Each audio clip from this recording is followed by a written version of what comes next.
C'est une rentrée 2018 au pas de charge pour l'exécutif. Pas moins de 10 projets de loi sont prévus au premier semestre. Il faut dire que le contexte et le calendrier sont plutôt favorables pour le gouvernement. Mais attention aux dossiers chauds comme la réforme constitutionnelle qui pourrait d'ailleurs se heurter au Sénat. Marie Brémaud. Un des gros chantiers pour la Haute Assemblée concerne la révision constitutionnelle voulue par le président de la République. Il souhaite réformer les institutions et moderniser le Parlement. Un groupe de travail transpartisan constitué de sénateurs doit d'ailleurs formuler ses propositions le 24 janvier prochain. Si certains points semblent faire consensus, comme la suppression de la Cour de justice ou la réforme du Conseil supérieur de la magistrature, d'autres mesures risquent de soulever plus de résistance parmi les sénateurs. En ce qui concerne notamment la limitation du cumul des mandats dans le temps, la réduction du nombre de parlementaires ou l'introduction d'une dose de proportionnelle pour les élections législatives. Autre texte qui sera examiné par le Parlement et qui suscite déjà des polémiques, le projet de loi Asile et Immigration. Il sera présenté en Conseil des ministres en février, mais l'objectif est clair, il s'agit d'expulser davantage et mieux.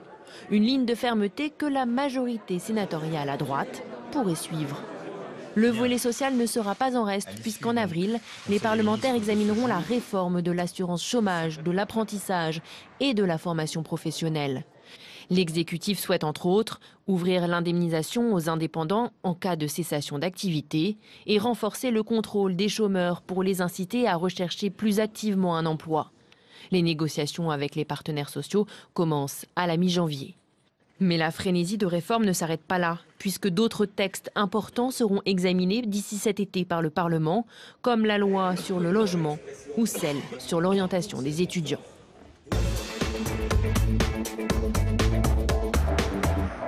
Et pour analyser les enjeux de cette rentrée parlementaire, 4 invités sur ce plateau aujourd'hui. J'ai le plaisir d'accueillir Olivier Roucan. Bonjour.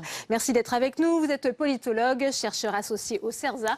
C'est le Centre d'études et de recherche de sciences administratives et politiques. Également avec nous Emmanuel Rivière. Bonjour. Directeur général de l'Institut de sondage Kantar Public France. Nicolas Prissette est également avec nous sur ce plateau. Bonjour. Vous êtes journaliste, auteur de Emmanuel Macron, le président inattendu aux éditions First. Et j'accueille enfin Nicolas Tenzer. Bonjour. Vous êtes le président du Centre d'études et de réflexion pour l'action politique. Vous êtes également chargé d'enseignement à Sciences Po Paris, par ailleurs directeur de la revue Le Banquier. On va bien sûr parler de cet agenda chargé, mais avant cela, je vous propose d'écouter le Premier ministre Édouard Philippe, puisque pour lui, il faut maintenir le cap des réformes. C'est ce que lui a dit Emmanuel Macron.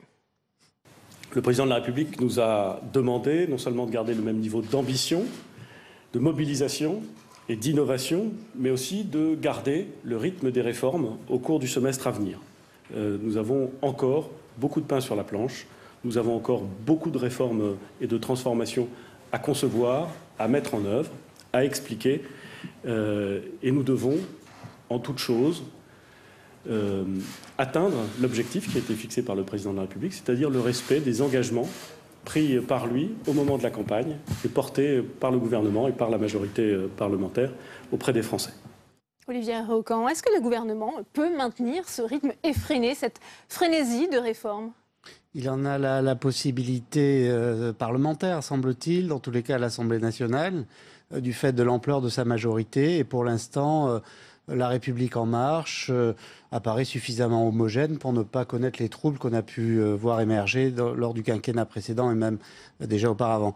Donc ça, c'est un atout. Manifestement, la gouvernance de l'exécutif est très centralisée à l'Élysée. Ça se passe plutôt bien entre l'Élysée et Matignon. Donc là aussi, sur le plan de la préparation des textes et du calendrier, les conditions semblent réunies.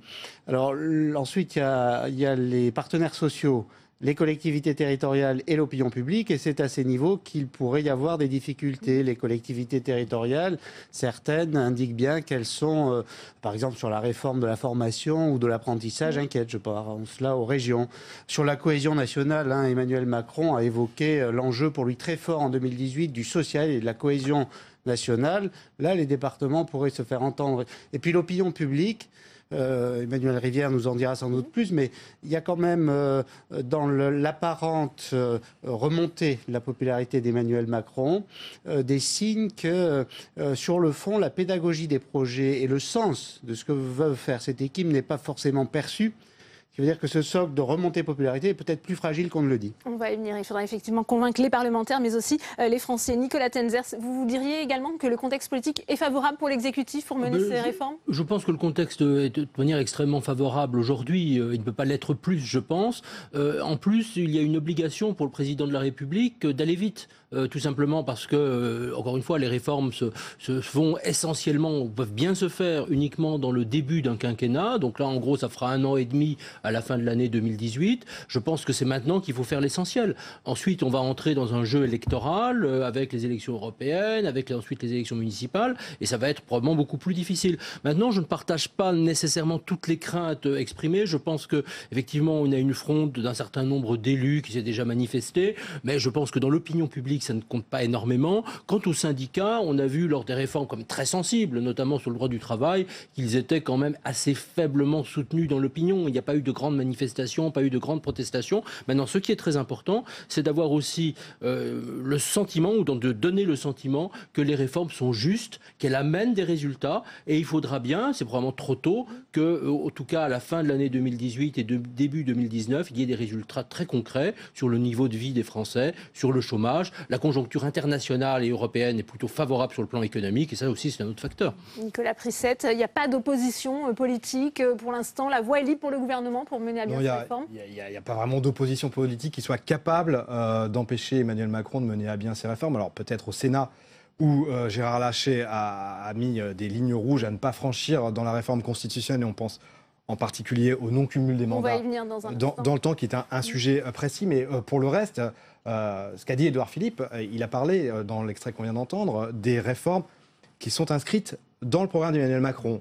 Et à ce stade, le gouvernement a mis en œuvre une partie de ces réformes l'année dernière et qui va continuer, puisque dans son programme, dans son agenda, il y a notamment l'assurance chômage, la formation professionnelle, etc., qui a été annoncée par Emmanuel Macron. Mais il y a aussi d'autres réformes, des éléments qui n'étaient pas annoncés, qui n'étaient pas prévus, et qui, ceux-là, sont davantage susceptibles de se heurter à des oppositions, tout simplement parce qu'on était jusqu'ici dans le moment post-électoral ou dans la foulée de l'élection, de la légitimité de l'élection, c'était plutôt facile de faire passer des réformes. Et là, à partir du moment où vous ouvrez des chantiers, comme par exemple, on pourrait en parler, celui de la vitesse sur la route à 80 km/h, où vous ouvrez des chantiers qui n'étaient pas attendus par l'opinion, qui n'étaient pas préannoncés pendant la campagne électorale, eh bien, forcément, vous ouvrez la voie, sans un mauvais jeu de mots, à des divisions potentielles entre ceux qui vont soutenir le gouvernement spontanément, et puis les autres qui vont dire mais on n'en avait jamais parlé de ces réformes-là auparavant, et avec donc un débat et des débats avec des déçus et des vainqueurs. Donc c'est un moment politique différent qui s'ouvre maintenant en ce début d'année. Il y a eu les réformes promises qui sont en voie d'accomplissement, et puis il y a les réformes nouvelles, la gestion politique quotidienne, qui est le cœur de l'action politique d'un quinquennat et qui va être forcément plus compliqué, plus difficile. Il va falloir négocier et le gouvernement donc devra trancher et faire des déçus.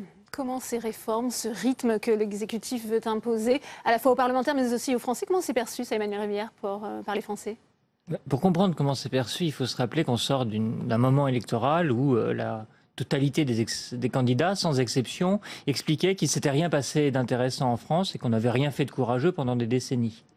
Et les Français les ont pris au mot d'ailleurs, ils ont donné un grand coup de balai et ils ont choisi des candidats pour que ça change. Alors ils n'ont pas tous choisi Emmanuel Macron, mais contrairement à ce que Emmanuel Macron d'ailleurs lui-même a laissé entendre, les Français ne sont pas allergiques aux réformes. S'ils ont changé à ce point leur cadre politique, c'est parce qu'ils voulaient que des choses changent. Et certes, ils ne sont pas en phase majoritairement avec tout ce que propose Emmanuel Macron, mais le fait déjà de vouloir changer les choses et de le faire conformément à ce qui a été annoncé dans un programme, donc c'est pour ça ce que disait Nicolas est intéressant. Déjà, l'exécutif coche 2 cases dont, en revisitant le passé, les Français pensent qu'elles n'étaient pas cochées auparavant. Et pour cela, je pense qu'il y a effectivement un sentiment favorable qui explique la remontée en popularité. Reste à savoir comment les Français réagiront quand on rentrera dans le dur des réformes. Mais globalement, l'inertie serait bien plus dangereuse pour Emmanuel Macron que l'accélération. Nicolas Tanzer. Oui, je pense qu'en fait, le problème qu'Emmanuel Macron pourra rencontrer, ce sera moins sur les grandes réformes sociales, sur l'assurance chômage, l'apprentissage, la formation professionnelle, que sur des réformes qui touchent au principe même de la République. Je pense en particulier à tout ce qui concerne les migrations, les réfugiés, où là, effectivement, il y a un clivage qui est quand même un clivage dur. Et on le voit, on l'a quand même un peu vu. Au sein même de la majorité de LREM, il y a des gens qui sont plutôt de sensibilité, plutôt centre-gauche, d'autres plutôt centre-droit. Et on a vu des gens plutôt centre-gauche qui ont commencé un peu à réagir.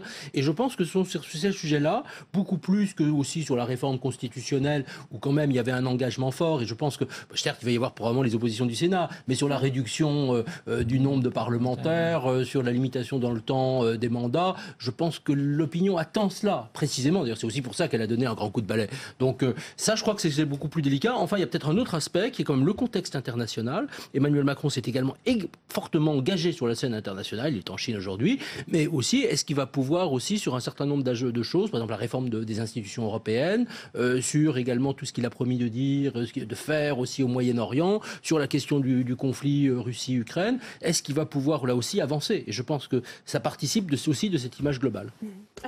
Olivier Roucan, est-ce qu'il sous-estime le rôle de l'opposition, Emmanuel Macron? Il faut se méfier de Laurent Wauquiez, ce que dit son entourage, malgré tout. Non, je ne pense pas qu'il sous-estime. D'ailleurs, il a lui-même expliqué sa volonté d'entendre ou d'écouter les oppositions, même si il affirme sa volonté de décider. Mais je ne pense pas qu'il sous-estime, mais il est vrai qu'institutionnellement, il a une marge de manœuvre inédite. Et il compte bien l'utiliser, et ça correspond à sa conception du pouvoir, et c'est en effet perçu par l'opinion, puisqu'elle le crédite de dynamisme, elle le crédite aussi de faire ce qu'il avait annoncé, ce qui est assez rare depuis longtemps. Donc de ce point de vue, il y a des atouts qui sont là. Alors il y a quand même un point qui importe, c'est Notre-Dame-des-Landes, parce que son image, qui est pour l'instant relativement bonne, pourrait s'abîmer si l'autorité devenait autoritarisme et qu'il y avait là un clivage générationnel qui pourrait s'installer. Je veux dire, pas générationnel au sens où le président est jeune, mais avec un certain nombre de jeunes. Et puis le deuxième point qui me semble intéressant, c'est ce que vous avez dit sur le droit d'asile et le texte qui va être examiné, parce qu'en effet, il y a un risque identifié là aussi de fragmentation de la République en marche sur cette question. Plus globalement, la question de la cohésion nationale, c'est d'abord cet enjeu fort aujourd'hui des politiques d'expulsion. Ou des politiques d'intégration, donc reposer et redéfinir cette affaire. Alors justement, puisqu'on va y venir, ça fait partie des dossiers chauds qui attendent le chef de l'État, à la fois le projet de loi Asile et Migration, mais aussi la réforme constitutionnelle. Nicolas Tanzer, quelle heure il faudra malgré tout compter avec le Sénat? Je vous propose d'écouter Gérard Larcher, il était l'invité de nos confrères de RTL. J'ai plusieurs lignes rouges ou très fortement clignotantes. Tout d'abord, sur quel territoire est élu un député ou un sénateur? Et vous voyez bien ma méfiance vis-à-vis de la proportionnelle, voire d'une proportionnelle intégrale. Ça, c'est ma première ligne rouge, c'est que le département ou la collectivité unique est le lieu de référence de l'élection. Le second des sujets, c'est que je suis très attentif, parce que je n'oublie pas le premier tour de l'élection présidentielle, à une France fracturée en 4. Ça, c'est la question du redécoupage lié à la diminution du nombre de sénateurs. Redécoupage, de l'ajustement du nombre et de la territorialisation des députés et des sénateurs. Et puis, sur le cumul dans le temps. Oui, ça c'est... C'est un immense sujet. Immense. Vous savez que les Français... Vous savez que ça concerne 12 sénateurs sur 348 aujourd'hui. Ça ne vous concerne pas d'ailleurs, même si vous êtes sénateur pendant 27 ans. Non, ça ne me concerne pas, parce que j'ai été ministre entre-temps. Exactement, entre-temps. Vous voyez que si on veut faire gadget, on se précipite là-dessus. Et si on pense que c'est pour nourrir les populistes, alors ça ne suffira jamais. Nicolas Prissette, la révision constitutionnelle, on vient d'entendre Gérard Larcher, ça pourrait être le premier caillou dans la chaussure du gouvernement? Alors, on voit bien que là, il y a une négociation qui a lieu entre le président de la République et le président du Sénat, et on peut imaginer que cette négociation va déboucher sur quelque chose. Il y aura un point d'aboutissement. Ils ne vont pas en rester là, à se regarder en chien de faïence, et puis Emmanuel Macron disant tant pis, Gérard Larcher n'est pas d'accord avec moi, je renonce. C'est pas ça qui va se passer. Il y aura un point d'aboutissement sur le nombre de sénateurs.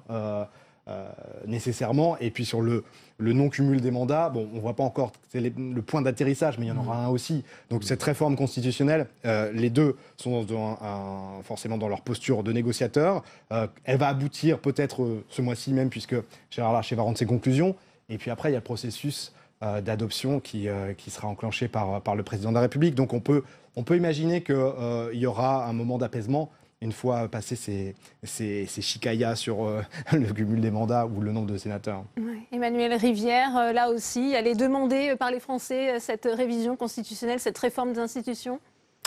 Je ne dirais pas qu'elle est demandée par les Français qui ont d'autres priorités, qui concernent plus les autres chantiers qu'on a évoqués. Mais effectivement, quand on dit aux Français, on propose de réduire la durée des mandats et de limiter le nombre d'élus, ils reçoivent ça, effectivement, ils le boivent comme du petit lait. Et les argumentations que Gérard Larcher a développées dans votre sujet sont évidemment recevables à tout un tas d'égards. Je crois qu'elles sont totalement inaudibles par l'opinion publique. Et là d'ailleurs, je recommande de ne plus utiliser la phrase « je ne suis pas concerné parce qu'entre-temps j'ai été ministre », parce que ça correspond à la caricature de ce que les Français considèrent comme étant les carrières politiques qui n'en finissent pas, où en fait les postes se succèdent les uns aux autres avec un sentiment d'accaparement. Donc ce sera compliqué d'échapper à une espèce d'instrumentalisation d'une opinion publique qui sera très favorable par rapport à ça pour ceux qui veulent s'opposer à cette réforme. Je crois qu'il y a vraiment cette demande d'une République rénovée, allégée, plus efficace, et que ça doit passer par un sacrifice de la part des chambres parlementaires. Olivier Roucan, vous partagez l'optimisme de Nicolas Prissette. Il y aura un arrangement, un terrain d'entente avec le Sénat sur cette révision constitutionnelle? Oui, notamment parce que toute voix divergente sur la conception de la réforme est relativement inaudible. Et c'est un peu la même chose sur les politiques migratoires ou le droit d'asile dont nous parlions, c'est-à-dire que la simplification du message et le contexte, c'est-à-dire l'opinion telle qu'elle est configurée depuis assez longtemps sur ces questions, ne permet pas trop de marge de manœuvre. Lorsque vous dites diminuer le nombre d'élus, tout de suite c'est interprété sur le mode « Ah, on va avoir une République plus transparente, moins coûteuse aussi ». Mais là aussi on a entendu quand même Gérard Larcher très ferme. Il faudra 240 sénateurs avec comme circonscription le département. Il y a quand même des revendications de la part de la Chambre haute. Oui, il y a des revendications. Alors, il y a des marges de négociation, mais si vous voulez, Gérard Larcher n'imagine même pas de dire non, il faut qu'on reste au nombre de sénateurs actuels. Donc ça, il a abandonné. Donc ça montre bien que la défense d'une autre conception de la réforme, pas de la stabilité ou de l'immobilisme, mais d'une autre conception de la réforme est impossible à transmettre, ce qui fait réfléchir à l'état du débat public. Disons qu'il y a deux types de réformes. Il y a des réformes qui sont susceptibles de cliver l'opinion publique, c'est-à-dire l'ensemble des Français, et puis il y a des réformes qui sont susceptibles de cliver, je dirais, les gens qui sont en place au sein de l'Assemblée, du Sénat et d'un petit nombre de personnes, quelques élus qui sont concernés. C'est pas du tout le même type de clivage. Maintenant, le vrai danger pour Emmanuel Macron, sur le deuxième, sur le premier, je pense que c'est beaucoup plus difficile, c'est beaucoup plus compliqué, beaucoup plus sensible. Il y a des choses très profondes derrière. Mais sur le deuxième, en même temps, il ne peut pas trop reculer. Il ne peut pas trop reculer parce que s'il donne l'impression de céder, je dirais, sur un certain nombre de compromis, et je suis aussi certain qu'il y en aura, c'est quand même tout son message de transparence, de rénovation de la démocratie qui risque d'en prendre un coup, même s'il n'en sera pas finalement responsable. Il ne peut pas trop freiner non plus, pardon. On se rappelle le grand soutien de l'opinion publique italienne à Matteo Renzi dans un projet de réforme du Sénat qui semblait devoir passer comme une lettre à la poste et qui lui a valu de quitter la direction du gouvernement sur un référendum perdu.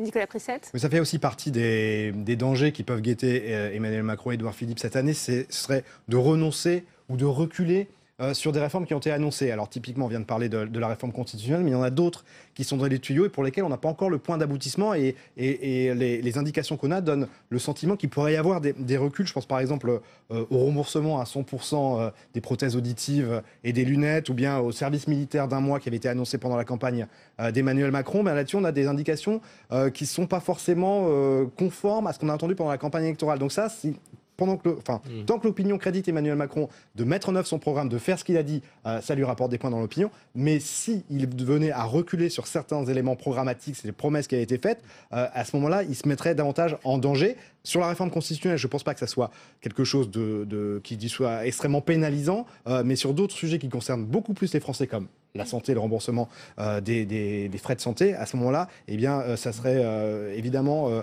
très mal interprété de voir qu'il ne serait pas conforme à ses promesses. Je pense qu'il y a une autre réforme qui est pour l'instant un tout petit peu différée, qui est très sensible, c'est la réforme des retraites.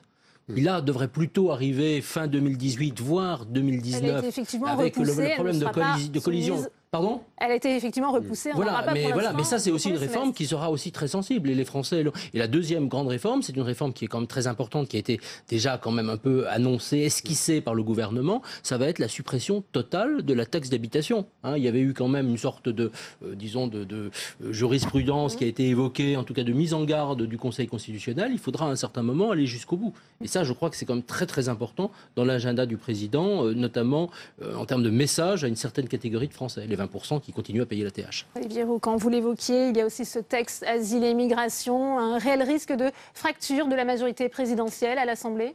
Oui, alors c'est un sujet a priori autour duquel l'opinion publique ou la majorité de l'opinion est plutôt en faveur d'une politique plus restrictive qui se dessine et qui a été dessinée d'ailleurs dès juillet 2017 par le ministère de l'Intérieur.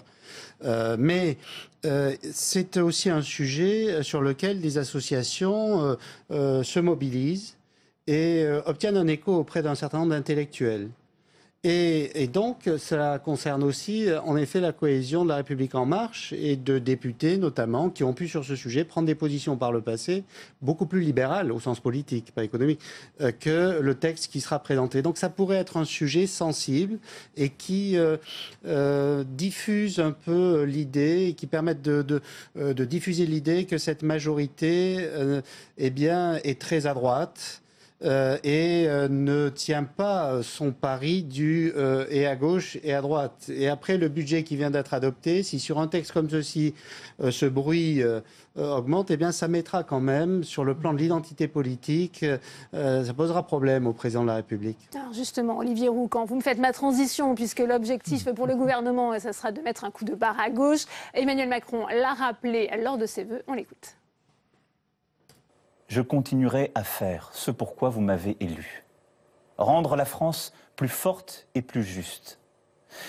Permettre non pas d'adapter notre pays au changement du monde, mais lui permettre d'être ce qu'il est.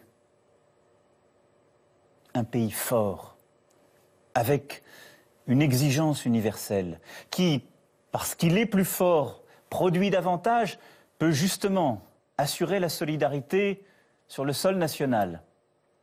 Emmanuel Rivière, on entend Emmanuel Macron, il veut remettre l'humain, le social au cœur de sa politique. Comment il peut faire, lui qui a été étiqueté président des riches ? C'est intéressant cette inflexion de ses vœux. Lorsqu'il est interviewé sur TF1 au mois d'octobre, si ma mémoire est bonne, il explique « Je ne suis pas là pour vous protéger du monde tel qu'il est, mais pour vous donner les armes pour vous y adapter ».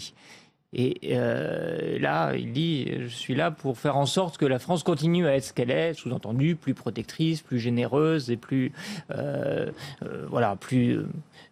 encline à protéger les plus démunis ». Ce qui est effectivement un des enjeux, pas le seul enjeu, pardon de revenir sur ce que disait Olivier, mais il y avait sur la lecture économique et notamment l'orientation libérale, une ligne de fracture au sein du Parti socialiste, la création d'En Marche, l'élection d'Emmanuel Macron a qualifié cette ligne clarifier cette ligne de fracture-là.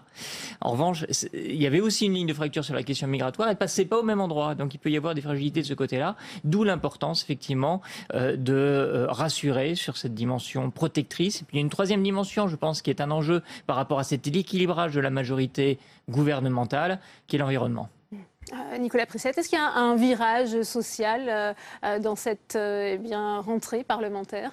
En tout cas, il y a des mots qui sont plus les mêmes. On ne parle plus de premier cordée, même si Emmanuel Macron, à chaque fois qu'il est réinterrogé là-dessus, rejustifie ses propos et son image. Mais c'est vrai que dans ses vœux, on a eu davantage d'équilibre, une recherche d'équilibre entre des tonalités plus libérales et puis d'autres plus sociales ou plus humanistes. Et on était davantage dans l'esprit et les idées de la campagne que dans ce qu'on a pu entendre de sa part pendant les premiers mois d'exercice du pouvoir, où on a eu un Emmanuel Macron très régalien, un peu autoritaire, qui a imprimé sa marque présidentielle de façon jugée parfois un peu distante par les Français. Là, on était plus enfin peut-être que ça va se vérifier ces prochaines semaines, et notamment sur le chantier de l'immigration, on est un peu plus dans la recherche d'équilibre, sachant que sur ce dossier typiquement de l'asile, aucun gouvernement sur les 20 dernières années n'est parvenu réellement à trouver un point de consensus, puisqu'à chaque fois on a été jugé soit trop à droite, soit trop à gauche. Là, le pari que fait Emmanuel Macron, c'est d'arriver à avoir un texte qui soit à la fois ferme sur le plan sécuritaire, sur les objectifs de reconduite à la frontière, et puis de l'autre côté sur l'accueil. Alors là, on attend davantage d'informations parce que pour l'instant les associations directes le compte n'y est pas, mais c'est tout son enjeu, c'est d'arriver à trouver cet équilibre dans ce texte-là notamment. Oui, je pense qu'en fait ça fait aussi écho, ces deux thèmes de la protection et puis de l'accueil, à deux choses qu'Emmanuel Macron a dites très fortement sur le plan international. D'abord sur l'Europe. Tout son discours sur l'Europe, c'est l'Europe qui protège. Et ça, il l'a déjà répété. Il a répété je ne sais combien de fois dans l'ensemble de ses discours sur les valeurs humanistes et aussi sur ce besoin, effectivement, qu'on avait d'accompagner les gens dans la transformation et de ne pas les laisser sur le bord du chemin. La deuxième chose, ce sont les droits de l'homme. Il faut se rappeler aussi que les deux grands discours qu'Emmanuel Macron a prononcés sur le plan international sur ce sujet, c'est-à-dire le discours à l'Assemblée générale des Nations unies et le discours à la Cour européenne des droits de l'homme, étaient centrés là-dessus. Et défendre cette terre des droits de l'homme, dire je suis là pour donner, enfin la France est là pour donner une sorte de voix aux sans-voix. Je reprends son expression. Nous sommes du côté, a-t-il dit aussi, des combattants de la liberté, donc ceux qui peuvent être des réfugiés. Ça, c'est quelque chose qui l'a beaucoup marqué, je pense. Beaucoup marqué d'ailleurs les interlocuteurs sur le plan international. Et beaucoup de gens lui disent, mais alors, sur le plan international, il dit ça. Il faut aussi, évidemment, que sur le plan interne, il soit totalement exemplaire. Et ça, il le sait très bien. Il faut des traductions aussi au niveau national, Olivier Roucan. Oui, c'est ça. C'est-à-dire qu'on a un peu l'impression, pour l'instant, d'un double, sinon discours dans tous les cas. Les actes, pour l'instant, de la politique du droit d'asile ne suivent pas trop les déclarations, y compris d'ailleurs dans les vœux. Il y avait une sorte de décalage entre ce que, dans tous les cas, ce qui est constaté par les nombreuses associations et puis par la presse, plus globalement, notamment sur les conditions d'accueil, sur la question des Dublinés, avec les centres de rétention administrative, tout ceci parfois à la limite du respect des droits de l'homme les plus fondamentaux. Donc il y a là des problèmes qui se posent et il est vrai que ce texte, je ne sais pas s'il arrivera à aboutir à un fort compromis, mais dans tous les cas risque de poser des débats assez serrés et durs. Puis sur la question sociale, là encore, par rapport à ce qui a été dit lors des vœux, et la réalité, nous oublions pour l'instant de parler du texte sur la modification de l'assurance chômage. Et là, il y a quand même un enjeu fort parce que même si on a tendance à parler de travail dans les discours et moins de chômage, ce qui reste une préoccupation forte, c'est ceci, le chômage. Alors, les indépendants, la question notamment des indépendants, comment sera-t-elle résolue? Ça, c'est quand même un débat. On voit que les syndicats, qui sont toujours dans le débat, quand même, sur cette question, qui sont consultés, au même titre que le patronat, expriment des avis assez différents. Donc, je pense que ce ne sera pas évident d'aboutir sur cette question à un texte, je dirais même pas consensuel, mais de fort compromis. Emmanuel Rivière. Quand on regarde ce que notamment nous montre le dernier Eurobaromètre réalisé dans les 28 pays de l'Union européenne sur ces enjeux, l'immigration, les enjeux sociaux, clairement, ils ne se posent pas au même plan. C'est-à-dire que la priorité assignée par les Français à l'Europe au premier rang, c'est la question de l'immigration. Au niveau de la France, la priorité, c'est le chômage et l'immigration vient plus loin derrière. Donc il y a un défi, exactement ce que vous disiez, pour Emmanuel Macron, d'arriver à coordonner, à montrer qu'il est au cœur de la coordination d'une prise en charge au niveau européen, parce que je crois que beaucoup de Français ne croient plus guère que ce soit au niveau de l'Hexagone qu'on puisse résoudre la question migratoire. En revanche, sur les enjeux sociaux, c'est bien sa responsabilité, au niveau du pays dont il est le président, de faire évoluer les choses, et notamment sur le chômage. Ouais. Nicolas Prissette, ce sera le mot de la fin avec vous, justement sur cet acte 2 des réformes sociales, sur la question de l'assurance chômage. On parlait de la réforme constitutionnelle qui pourrait être le premier caillou. Là, le gouvernement peut se heurter à l'hostilité, notamment des partenaires sociaux. Alors, ça sera difficile pour les partenaires sociaux, notamment pour les syndicats contestataires, dont la CGT, de mettre beaucoup de monde dans la rue et de s'opposer, de faire échec à ces réformes-là, d'autant qu'elles ont été annoncées pendant la campagne. Donc on restera dans cette dynamique, celle des ordonnances. Pour Emmanuel Macron, ça sera, je ne pense pas, une difficulté de faire passer ces réformes. La difficulté, elle ne viendra pas des syndicats, elle viendra surtout des moyens Quels moyens consacrer à l'indemnisation des démissionnaires, par exemple? Ça coûte une fortune. Est-ce que Emmanuel Macron peut tenir sa promesse, aller jusqu'au bout de cette indemnisation-là? On sait que l'assurance chômage, c'est un déficit de 4 milliards d'euros par an. Donc il n'y a pas les moyens, clairement, de mettre en œuvre une telle promesse. Où va-t-il trouver l'argent? Ça, c'est un défi qui est sans doute plus compliqué que de se heurter aux syndicats qui, je pense, n'ont pas les moyens de s'y opposer.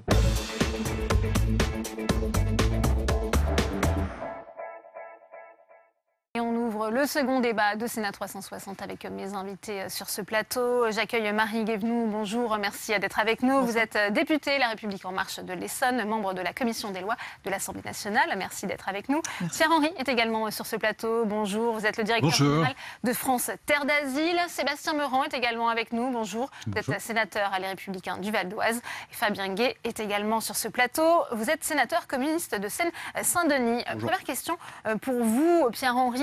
Ces chiffres explosent. Que disent-ils? Comment les analysez-vous? Quelle est votre lecture? Non, les chiffres n'explosent pas. Il y a 73 000 nouvelles demandes d'asile en France en 2017. Alors certes, il y a une progression, mais qui correspond à l'ampleur de la crise migratoire que nous connaissons depuis 2015. Et je vous rappelle que nous sommes loin d'être le premier pays d'accueil en Europe. L'Allemagne, pendant cette année 2017, a reçu plus de 200 000 personnes. L'Italie, 140 000. Donc faisons attention à ne pas faire dire aux chiffres ce qu'ils ne disent pas. Ça ne correspond pas à un afflux massif. Non, il n'y a pas d'afflux massif. La France est le 3e pays et proportionnellement 3e pays d'accueil en Europe quantitativement, mais par rapport à la population, nous sommes dans le milieu du peloton européen. Il faut se souvenir que les pays qui accueillent le plus sont les pays qui ont des frontières extérieures, c'est-à-dire la Grèce, l'Allemagne,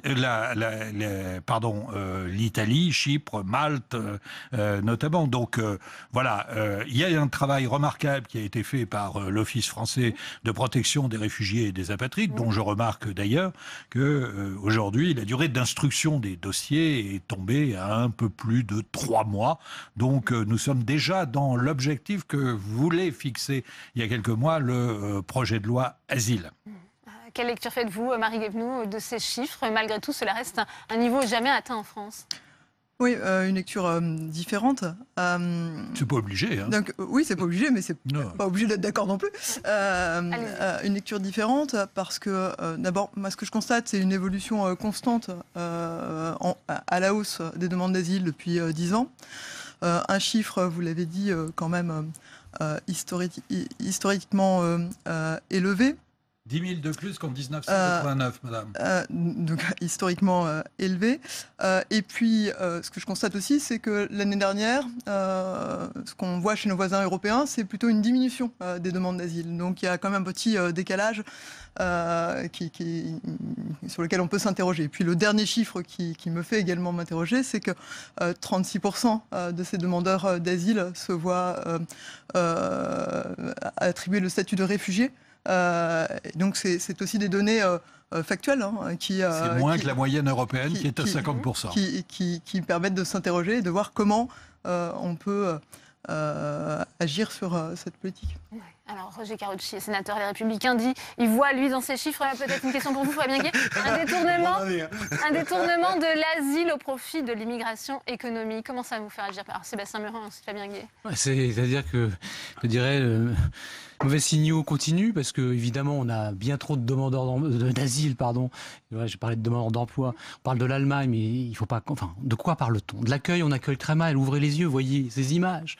Voyez, sortez de Paris, allez sur Porte de Clichy, aller dans les territoires, voir comment ça se passe. Donc évidemment, on a de plus en plus de demandes d'asile. D'où ça vient, ces demandes d'asile? Est-ce qu'on parle de territoire en guerre? Non, on parle d'Albanie, on parle d'Haïti. En fait, on encourage depuis des années les trafics d'êtres humains et avec une ampleur inégalée. Donc non, c'est pas comparable à l'Allemagne qui a moins de 5% de chômeurs. Évidemment, nous, avec nos 10% et encore avec des retraitements, donc c'est absolument dramatique. Non seulement on n'accueille pas bien, on n'intègre pas et on n'expulse pas. Donc entre les chiffres, moins de 10%, vous le savez très bien, on ne parlait pas des Dublinés non plus. Donc on sait très bien qu'on parle de grandes théories, France, terre d'accueil. On n'accueille pas, on ne sait plus comment faire. On voit très bien les communautarismes qui se développent partout. On voit très bien, il suffit d'ouvrir les yeux. Moi, je suis quand même stupéfait de ces discours où il y aurait moins de demandeurs cette année qu'en 89, mais il suffit d'ouvrir les yeux. Donc, on est dans les grandes théories. Les grandes théories, ça ne fait pas partie des valeurs de la France, notamment l'accueil. Ce qui se passe, c'est qu'on parle d'accueil des personnes qui sont persécutées. Est-ce que l'Albanie, c'est un pays en guerre ? Est-ce qu'Haïti, c'est un pays en guerre? Est-ce que la Côte d'Ivoire, est-ce que l'Algérie sont des pays en guerre aujourd'hui? Il faut savoir que cet accueil, ce pseudo-accueil, se fait au détriment des populations locales. Lorsque vous êtes dans un département, que les mineurs isolés, on accueille des gens venant de l'étranger, ça se fait au détriment des mineurs isolés des territoires. Donc c'est évidemment au détriment d'autres choses.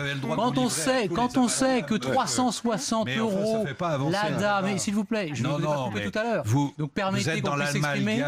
360 euros d'ADA, c'est pas ce que touchent 30% de nos agriculteurs. Donc ça se fait au détriment. Les Républicains ont rejoint le Front National. Et les fonctionnements, monsieur, s'il vous plaît, soyons sérieux, vous affirmez des contre-vérités. Je ne sais pas où vous vivez, monsieur, mais ouvrez les yeux. Ils sont bien ouverts, et si vous voulez, je vous emmène. Mais je vous emmène également, monsieur. Oui, bien sûr. Les maraudes, je sais ce que c'est. Sébastien Meurant, je crois qu'on ne vit pas dans les mêmes endroits, monsieur. Alors on va faire réagir Fabien Gay pour que tout le monde puisse réagir sur ce plateau. Allez-y, Fabien Gay. Moi, je suis plutôt d'accord avec mon voisin. Moi, je suis inquiet et en colère. Inquiet parce qu'il ne faut pas faire dire aux chiffres ce qu'ils ne disent pas. Vous avez raison. Bon, on a passé la barre symbolique des 100 000. Alors, voilà, tout le monde s'excite et tout le monde joue. Il faut replacer ce contexte. 100 000 demandeurs d'asile, c'est quoi? Ce sont des hommes et des femmes qui fuient la misère, la guerre ou l'oppression. Voilà. Ce sont des hommes et des femmes qui fuient la guerre, la misère et l'oppression. Et il faut toujours replacer cela dans ce contexte-là. Et vous savez, être déraciné de son pays, c'est un arrachement. Personne ne part de son pays, traverse le désert, monte sur un radeau de fortune, avec du trafic, tout à fait, avec une chance sur deux peut-être de se voir, je dirais, noyé en Méditerranée, 5000 morts. Chance sur deux. Ouais, mais c'est... Donc ça, et en colère, très fortement en colère, parce que vos propos, mais ceux aussi d'un certain nombre de responsables politiques ou encore de personnalités, on l'a vu hier sur le JT de France 2, font des amalgames honteux, jouent sur les peurs. Je crois que c'est un débat qui mérite du calme, de la sérénité et de poser le vrai... Non mais je finis. 100 000 personnes, c'est 0,2% de la population française. Est-ce qu'on est capable d'accueillir? Moi, je le crois. Et je le pense. Et je pense qu'on peut faire société commune. Ce chiffre n'augmente pas. Oui. Alors, je rappelle, pour être très clair, les chiffres. 73 000 nouvelles demandes. 20 000 mineurs accompagnants, parce qu'il y a des familles, et 7 000 demandes de réexamen. Parmi ces personnes, vous avez des gens, 7 500, qui viennent d'Albanie. Le taux de reconnaissance pour les personnes qui viennent d'Albanie est de 6,5. C'est-à-dire que 500 personnes en provenance d'Albanie ont reçu une protection. Et c'est le devoir de la France d'examiner chaque cas. Ensuite, l'autre question qui se pose, c'est évidemment les personnes qui sont déboutées de leur demande, que leur arrive-t-il? Et là, c'est une vraie question politique qu'il faut aborder avec responsabilité. De la même manière, cher monsieur, oui, je suis d'accord avec vous, ce qui manque dans ce pays, c'est un dispositif de premier accueil vertueux et digne. C'est-à-dire où nul n'est obligé de rester à la rue. Le travail que la 5e puissance du monde doit faire, c'est de permettre à chaque personne qui arrive sur le territoire d'être mise à l'abri en dignité. Ça ne veut pas dire que tout le monde va rester, mais ça veut dire que chacun a le droit d'avoir un examen digne, vous avez parlé des 500 personnes, que deviennent les autres, monsieur? Que deviennent les autres depuis tant d'années, monsieur? Ah, mais depuis 40 ans, et je pense que la famille politique dont vous faites partie a sa part de responsabilité. Il n'y avait pas tant de réfugiés, mais bien sûr.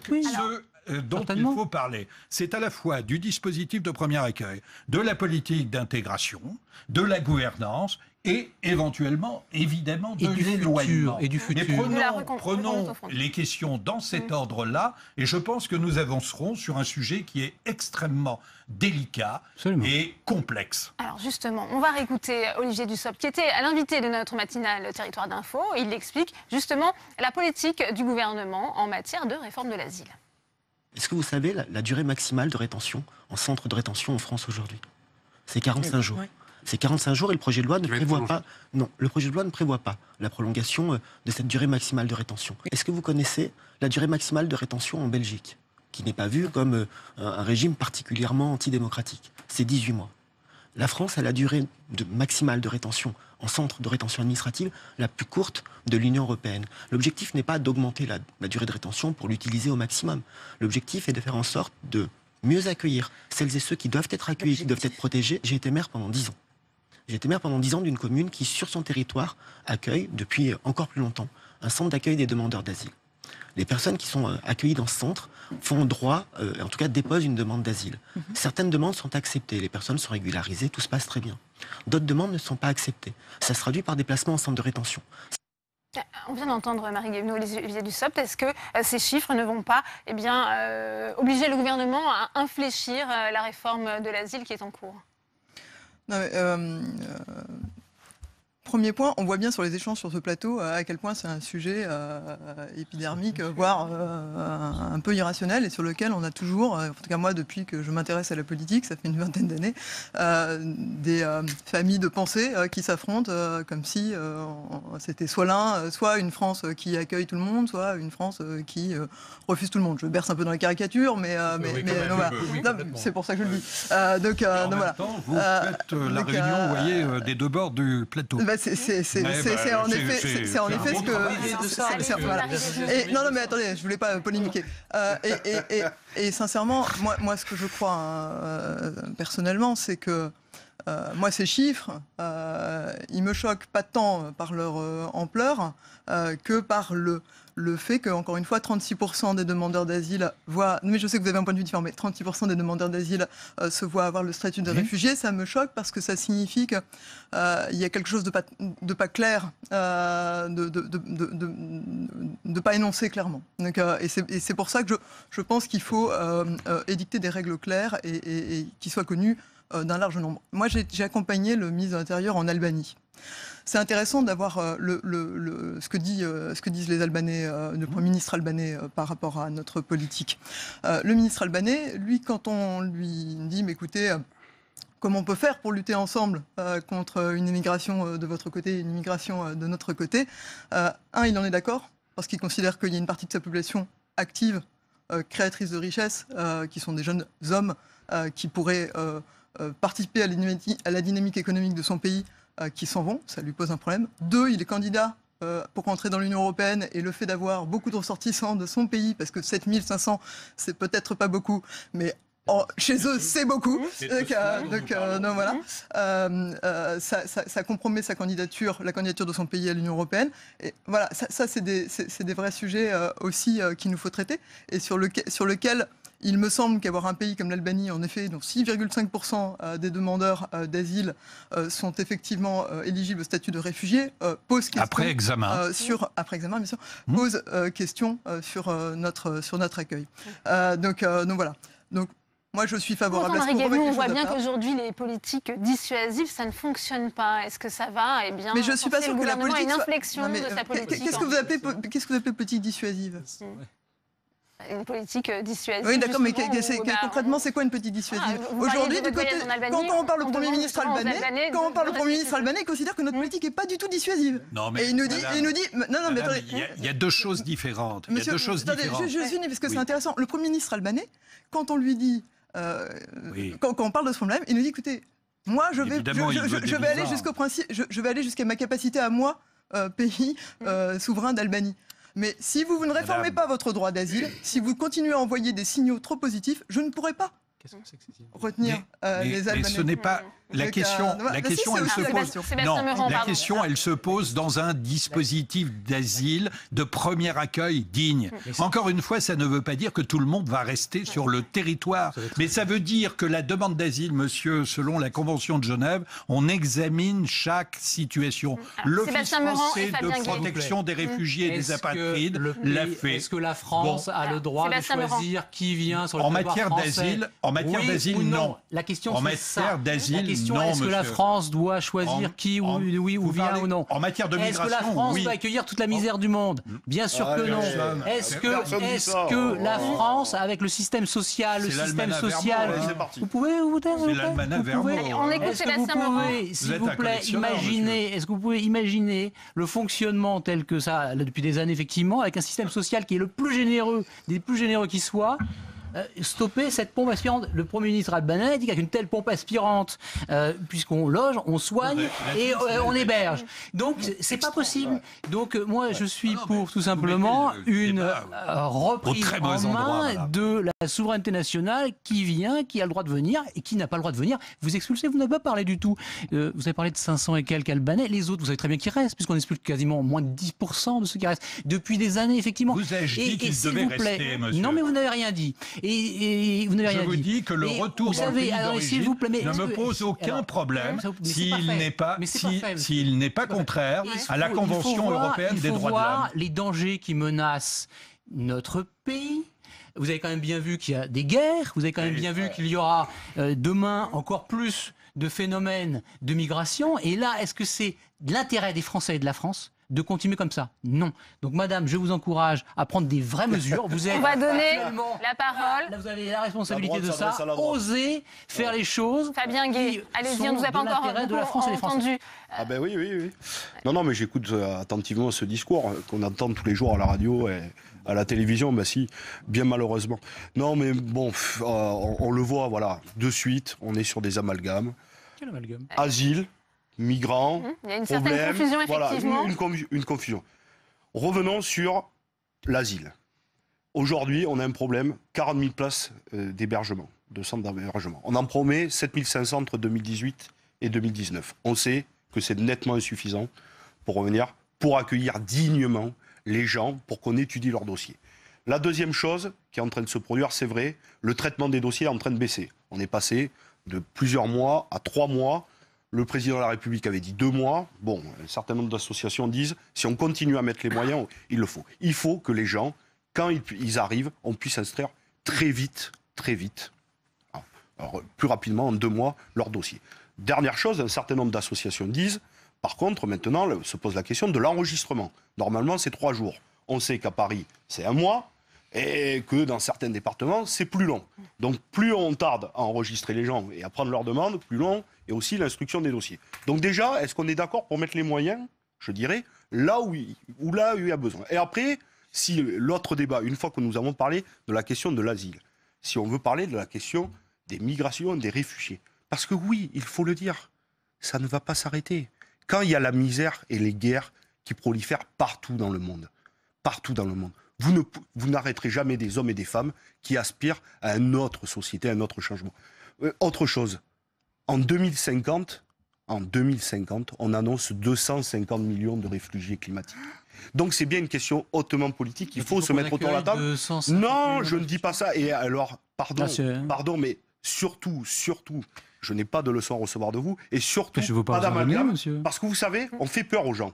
Mais vous savez combien on accueille en Europe sur ces 3% des centaines de millions de gens qui se déplacent partout dans le monde. 3% seulement accueillis en Europe.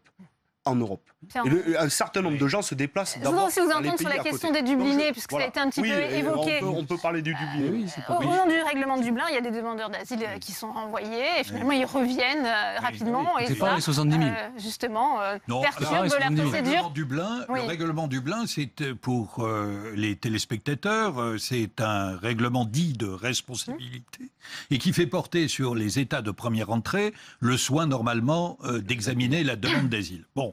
Ça fait 20 ans que le règlement Dublin ne marche pas. Je ne veux pas vous abreuver de chiffres, mais je vais vous en donner un. En 2016, la France a fait 25 000 demandes de réadmission au titre de Dublin vers les autres pays européens. 1293 personnes ont effectivement été éloignées. Mais dans le même temps, les autres pays européens font la même demande à la France. Nous en avons accueilli 1253. Bien, donc le règlement dit de solidarité et de responsabilité Dublin ne fonctionne pas. Il faut absolument le réformer. Mais ça veut dire évidemment qu'il faut que l'ensemble des pays européens jouent la même partition. Or, le jeu le plus courant aujourd'hui en Europe, c'est le jeu de la patate chaude. Je te passe le problème et je ne le résous surtout pas. Et donc, nous avons ce défi de solidarité et de responsabilité. Mais nous en avons un autre sur lequel je veux insister. C'est celui de l'intégration. Madame, vous disiez tout à l'heure le chiffre de 36%, ça vous interroge. Eh bien, moi, je me félicite que depuis 3 ans, le chiffre de la protection en France soit en augmentation. Et c'est un chiffre en trompe-l'œil, parce que justement, la demande albanaise le fait baisser. Et je vous dis qu'en termes de reconnaissance, nous sommes encore derrière la plupart des pays européens. Et au-delà de cela, je crois que nous devons sortir, chère madame, de l'injonction en matière d'intégration et mettre les moyens. Je vais vous citer un exemple avec nos amis allemands. Nos amis allemands, quand ils parlent d'intégration, ils mettent les moyens. Eh bien, par exemple, en matière linguistique, c'est 900 heures d'apprentissage linguistique pour les personnes qui arrivent en Allemagne. Nous sommes péniblement à 240 heures. Votre réponse, Marie. 240 heures pour 1/5 des personnes qui arrivent primo-arrivantes. Il y aura des mesures pour favoriser l'intégration. Parce que nous devons faire ensemble. Nous ne pourrons pas le faire. Marie Guévenoux. Mais bien sûr que oui, nous pouvons le faire. La réponse de Marie Guévenoux, s'il vous plaît, puisque vous l'interpellez directement. L'argent existe dans ce pays. Ouais, aujourd'hui, le contenu du projet de loi qui va présenter le gouvernement n'est pas connu. Donc je ne vais pas commencer à spéculer.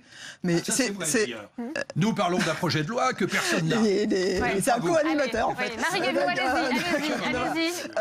Donc, je ne vais pas commencer à spéculer sur ce que contient ce projet de loi. Cela étant, il a un objectif qui a été plusieurs fois affirmé par le président de la République, le Premier ministre et le ministre de l'Intérieur, qui est de faire en sorte que les demandeurs d'asile soient mieux accueillis, que le dossier soit mieux instruit. J'ai bien compris. Que leur dossier soit mieux instruit, plus rapidement, qu'on obtienne des réponses plus efficaces et que du coup, ils soient mieux intégrés. Et que également ceux qui en soient déboutés soient éloignés. Ce qui est juste un respect de l'état de droit. Et ça fonctionne pas, et on aimerait bien que ça fonctionne. Donc il me semble, non mais du coup, il me semble, mais encore une fois, je ne vais pas spéculer sur un projet que je ne connais pas. Il y a quand même des pistes, il y a quand même des choses. Bien sûr, il va y avoir des pistes sur l'intégration. Vous ne le connaissiez pas en tant que parlementaire. Pas tout à fait, parce que le calendrier n'est pas. Non, il me semble que la consultation commence. Voilà, le projet de loi doit être présenté en Conseil des ministres, je crois, fin février. Donc, sincèrement, sur ma courte expérience de parlementaire, je peux vous assurer que ça ne me semble pas être un agenda particulièrement impressionnant. Est-ce que la question des Dublinés sera prise en compte dans ce texte, Marie Guévenoux ? La question du Dubliné, elle a déjà été un peu évoquée à l'Assemblée, puisqu'il y a eu une proposition de loi présentée par le groupe Les Constructifs, qui a notamment défini dans notre droit le risque non négligeable de fuite. Voilà. Et encore une fois, je ne vais pas spéculer, mais sur l'intégration des demandeurs d'asile des réfugiés, madame, et des qui ont une protection de 10 ans. Oui, donc sur une meilleure intégration des réfugiés et une instruction plus rapide des dossiers de demande d'asile, oui, il y a des propositions qui vont être faites et c'est bien le sens du projet de loi qu'on souhaite présenter. Sébastien Meurant. Je voudrais dire que cette question, elle est fondamentale, elle est cruciale depuis des années, effectivement. La question d'immigration, on parle effectivement d'êtres humains et qui prennent des risques pour quitter leur pays parce qu'ils sont la proie des trafics. Et la vraie question, c'est qu'aujourd'hui, le trafic d'êtres humains rapporte plus que le trafic de drogue et le trafic d'armes. Et la façon dont nous fonctionnons, nous, quelque part, eh bien, nous encourageons ces trafics. Et c'est pas demain que ça va s'arrêter dans la mesure où notre système social, il est effectivement très généreux. Quand vous êtes malien, que vous regardez, s'il vous plaît, quand vous êtes malien, que vous voyez que le RSA, mais ça fait rêver, c'est bien normal et c'est humainement, effectivement, c'est pas rigolo. C'est absolument pas rigolo. Et quand vous parlez de territoires français comme Mayotte, comme la Guyane, où vous avez un sénateur LREM qui parlait de génocide, de substitution, parce que justement, là, vous avez effectivement... C'est pas la meilleure chose qu'il ait faite. Hein. C'est un fait, vous avez qu'à reprendre les bandes. C'est effectivement ces populations guyanaises, françaises, qui souffrent évidemment de l'afflux non contrôlé. Et vous le savez très bien, et là, vous allez me reprendre comme si c'était facile, il suffisait, on va intégrer, on va... Non. On parle de Mayotte, 75% des naissances sont des naissances illégales. C'est un autre sujet, monsieur. Mais c'est le même sujet. Les sujets, c'est les questions d'immigration, c'est les questions de notre système social. Est-ce que c'est l'intérêt des Français de continuer comme ça? Est-ce que c'est l'intérêt des Français devant les graves menaces de l'autre côté de la Méditerranée? Je pense à la transition qui inévitablement aura lieu en Algérie. Je pense à ce qui se passe au Moyen-Orient actuellement, qui se passera demain au Moyen-Orient. Je pense évidemment à l'explosion démographique de certains pays du Sud Sahel. À part l'intégration. Effectivement, on parle de culture, et là, c'est là où on sera très différent, de culture française, de civilisation, de la grande culture. On arrive bientôt au terme de ce débat, Fabien Gay. Comment on se considère par rapport aux femmes, par rapport aux hommes? Comment on peut adhérer? C'est innégociable. Mais c'est innégociable, mais vous savez très bien. Fabien Gay, pour conclure ce débat. À Paris, vous verrez que des hommes, monsieur, parce que cette égalité-là, elle est virtuelle, parce que je ne sais pas où vous vivez. Sébastien Meurant, pour conclure ce débat, très animé, on va donner la parole à Fabien Gay. La République, toute la République. Oui, je savais, vous avez bien bafoué la République.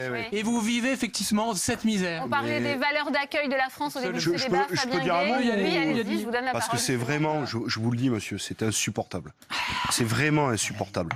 Parce que vous faites encore là des amalgames honteux. Vous continuez à jouer sur la peur, sur la division. Aujourd'hui, c'est l'immigration. Demain, on va s'attaquer aux chômeurs. On va dire, voilà, la fraude aux chômeurs, c'est 58 millions d'euros. La fraude, l'évasion fiscale, c'est 80 milliards d'euros. Vous savez, en France... Je finis un champ. Attendez, je n'ai pas dit un mot. Allez-y, Fabien Gay, allez-y. Vous savez, on dit l'immigration c'est un coût. Oui, ça représente 68 milliards d'euros chaque année. Mais ça rapporte, vous savez combien? 72 milliards d'euros. Parce que, oui, les immigrés, ce sont aussi des cotisants, des contribuables, oui, et des consommateurs et des consommatrices. Et donc, ils rapportent, ils font partie de l'économie réelle. Et oui, le dernier rapport date de 2015 et montre qu'il y a plus de 4 milliards d'euros que l'immigration rapporte. C'est un rapport qui servi de service? Oui. Bien, merci Fabien Gay. On voit qu'on a du mal à avoir un débat serein sur cette question. Merci à vous Fabien Gay, merci Marie Guévenoux, merci Pierre-Henri, merci Sébastien Meurant.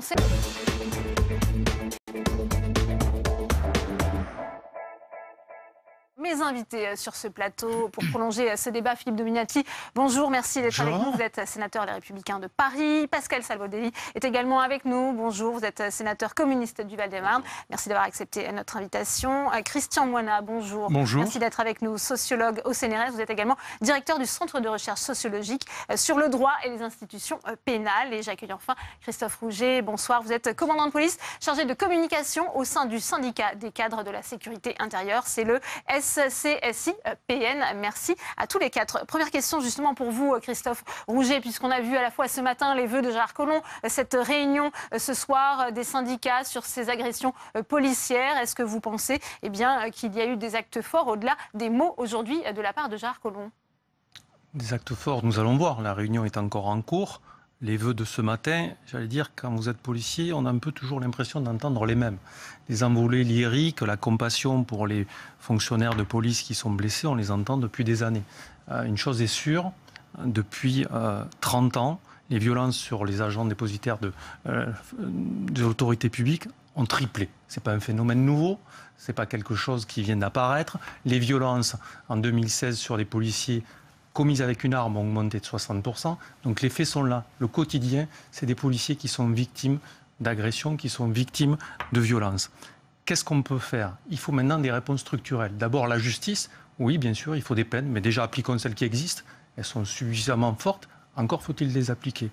Ensuite, il faut prendre des mesures de fond pour restaurer l'image de l'État. Parce que quand on parle des policiers, il y a aussi les pompiers qui ne font pas de répression, qui sont victimes de ces violences. Donc il faut des images positif pour restaurer cette police nationale avec des locaux qui permettent d'accueillir la population correctement, des véhicules qui soient corrects et redorer cette image. Le policier, c'est un citoyen au service de ses concitoyens qui fait de la prévention, qui fait aussi de la répression, mais la répression, elle est au service des autres pour éviter que des délinquants ne viennent nuire à leur vie.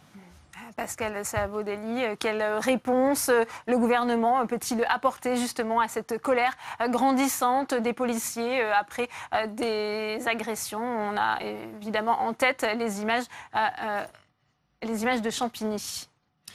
D'abord, il y a une colère des policiers. Et il y a une colère un peu sourde de beaucoup de gens, je pense les hôpitaux, je pense, voilà. Donc je dis ça parce que... Voilà, alors pardon Pascal Chabaudie, puisqu'on va retourner, si vous le voulez bien, peut-être en direct de la place Beauvau, où on écoute le directeur général de la police nationale, Éric Morvan. D'abord, les statistiques des policiers blessés en service chaque année.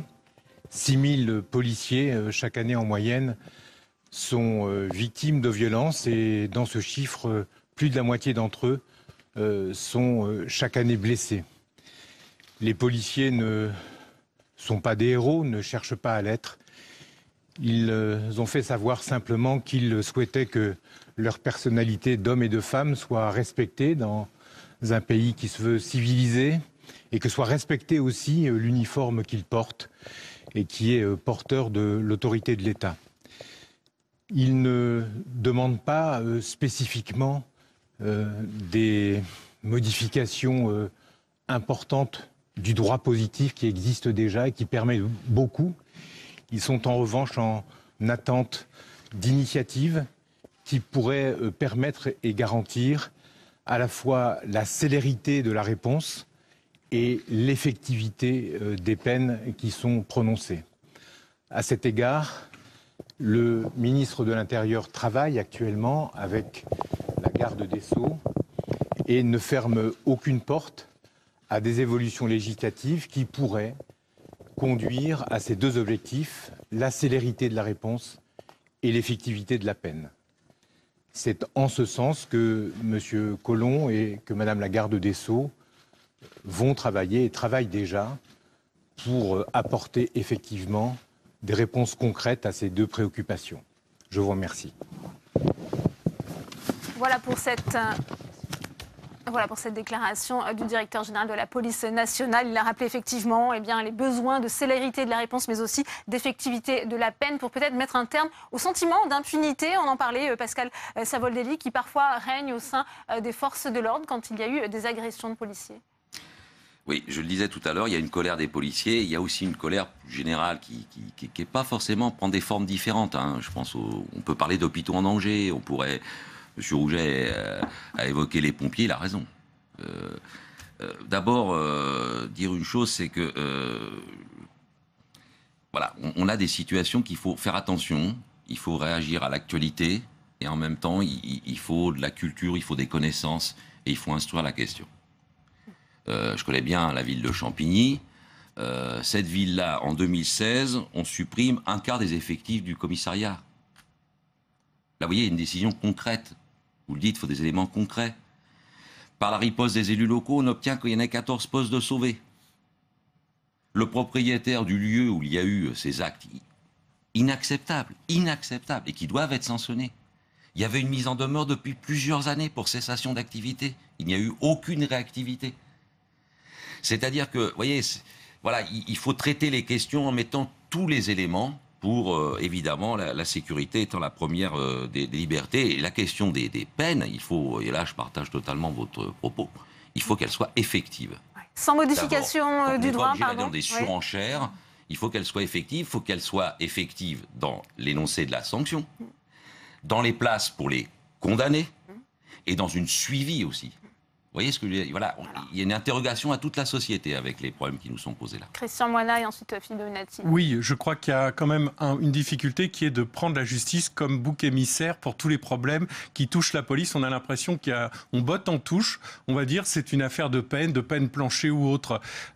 Si ça suffisait de renforcer les peines contre les personnes qui attaquent les policiers, ça se saurait. Ça fait quand même à peu près 15 ans qu'on a sans arrêt des nouveaux textes de loi qui renforcent les peines. On a des magistrats qui condamnent de plus en plus, on a de plus en plus de gens en prison, et notamment quand les policiers sont... Vous expliquez ce sentiment d'impunité parfois qui règne chez les policiers agressés, c'est pour ça, disent-ils. Oui, mais je pense que là, s'en prennent aux forces de l'ordre. C'est une vraie question, parce qu'en général, les gens qui passent au tribunal pour avoir agressé des policiers sont plutôt traités très sévèrement par la justice, plutôt plus sévèrement que s'il s'agissait d'une agression contre quelqu'un qui n'était pas membre des forces de police. Donc, contrairement à cette image, et c'est là où c'est intéressant de poser cette question-là, c'est effectivement pourquoi les policiers se sentent si mal, pourquoi les policiers se sentent mal aimés alors que 76-80% de la population dit les apprécier. C'est là où on sent qu'il y a ce décalage entre ce que ressentent les policiers et la réalité de ce que pense la population ou ce que pense la justice de la police. Philippe Dominati, c'est vrai que le taux de réponse pénale est de 95% en cas de violence commise par un majeur contre une personne dépositaire de l'autorité publique. C'est 12% de plus que dans les autres cas de violence. Alors comment expliquer justement ce décalage, ce ressenti des policiers? Ils ont ce sentiment d'impunité lorsqu'ils sont agressés. Effectivement, on considère que le volet judiciaire n'est pas nécessairement bien traité dans notre pays, mais il y a effectivement aussi une question de commandement concernant la police et une priorité des missions. Et c'est mon point de vue. La police ou la sécurité intéresse tous nos concitoyens depuis la vague du terrorisme et la vague migratoire, c'est-à-dire seulement depuis 3 ans ou 4 ans. Avant, ce sont les sujets économiques, le chômage. D'un seul coup, tout le monde s'intéresse à la police, et c'est tant mieux. Et par contre, il y a des solutions différenciées. Le précédent président de la République avait parlé des effectifs dans l'urgence, et il y avait presque une union nationale face à la crise du terrorisme, dans un premier temps, pour voter les budgets. Malheureusement, les effectifs, ils se sont faits au détriment du fonctionnement et de l'investissement. Et cela a été dit tout à l'heure. Effectivement, aujourd'hui, nous avons à peu près le même nombre d'effectifs qu'il y a 10 ans. Vous prenez le budget 2016 par rapport à celui de 2006. Par contre, vous avez 10% de fonctionnement en moins, voire 15% par endroit. Autrement dit, à chaque fois qu'on a créé un agent supplémentaire, ces derniers temps, on a supprimé une voiture de 3 agents, c'est une voiture de police en moins par rapport à il y a 10 ans. Alors, on a des effectifs, mais ils n'ont plus les moyens de travailler. Ils n'ont plus les moyens de s'entraîner à partir du mois de septembre, au tir par exemple. Et finalement, le commandement est un peu démuni parce que les locaux sont plus que vétustes, les véhicules n'avancent presque pas. Malgré les annonces ce matin, vieillit, Philippe Dominati, justement, rénovation, un plan de rénovation des commissariats, des effectifs supplémentaires, c'est ce qu'a annoncé Gérard Collomb ce matin. Ce que l'on pouvait attendre, c'est qu'au moment de l'alternance du pouvoir, il y ait une rupture, il y ait un nouveau projet, il y ait une nouvelle méthode, il y ait de nouvelles annonces.